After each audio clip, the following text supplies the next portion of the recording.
अस्सलाम वालेकुम जी, मेरा नाम अहमद अली है और मैं जेलम का रहायशी हूँ और सऊदी अरेबिया में जॉब करता हूँ। तो मुझे तकरीबन कोई 4-5 साल से जो है वो मेरे पूरे जिस्म में और स्पेशली जो बैक बोन है उसमें जो है वो रीढ़ की हड्डी में काफ़ी ज़्यादा पेन रहता था।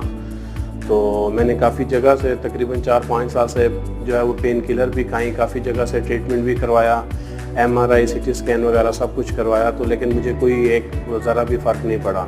मेडिसन टेम्परेरी खाता था, जब तक मेडिसन का पेन किलर का असर रहता था तब तक नॉर्मली फील करता था, और जैसे ही वो असर ख़त्म हो जाता था उसी तरह बैक प्रेशर और बैक पेन स्टार्ट हो जाता था।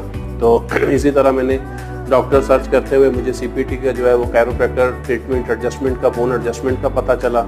तो मैंने यहाँ पे विज़िट किया, यहाँ पे डॉक्टर साहब से मिले, उन्होंने फर्स्ट पे जो है वो चेक किया। चेक करने के बाद उन्होंने प्रॉपर जो है वो फुल बॉडी एडजस्टमेंट मेरा किया, ट्रीटमेंट किया, और उसके बाद अल्हम्दुलिल्लाह पहले से मैं बहुत ज़्यादा 80-90% बहुत ज़्यादा जो अपने आप को ईजी और रिलैक्स फील कर रहा हूँ और अपने आप को पुरसकून महसूस कर रहा हूँ। तो आप लोगों से भी, देखने वालों से भी ये इल्तमास है कि आप जो है बजाय ये कि जाके इसको ऑपरेट करवाते हैं या मेडिसन खाते हैं या इंजेक्शंस लगवाते हैं, तो इसका बेहतर हल है यहाँ पे कोई इंजेक्शन नहीं दिया जाता, कोई मेडिसन नहीं दी जाती, सिंपल एक एडजस्टमेंट ट्रीटमेंट किया जाता है जो आपकी बोन एडजस्टमेंट होती है, जिससे आप बेटर से बेटर फील करते हैं। तो आपको ऑप्शन यही है कि आप जो है वो यहाँ पे विज़िट करें और एक दफ़ा लाजमी डॉक्टर साहब से कंसल्ट करें और इंशाल्लाह आप पहले से बहुत ज़्यादा बेहतर फील करेंगे। जज़ाकल्लाह।